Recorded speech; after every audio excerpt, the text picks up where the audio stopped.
Good morning guys. Yan, mga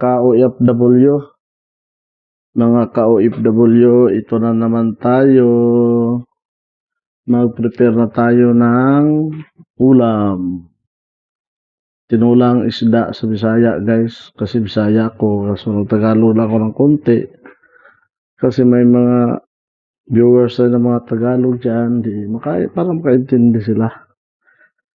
Yan guys, ipakita ko sa iyo guys yung menu for today. Pagkatapos magpapawis, yan. Ito guys yung biyaya ng dagat nung nakaraang Sabado. Yan o.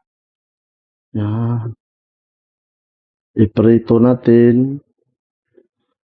Iprito natin guys. Tapos, lagyan natin ng malunggay. Yan. Fresh malunggay para galing sa garden ko yan guys. Tapos pagkatapos prito, lagyan ng malunggay.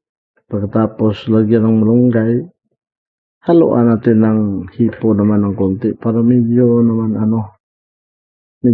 masarap. Di ba guys? Gusto nyo ba yan guys? Gusto nyo ba yan yung tinulang isda na prituhin muna bago kalamunggayan o bago kalamunggayan prituhin muna tapos lagyan din natin ng lagyan din natin ng tawag doon lagyan natin ng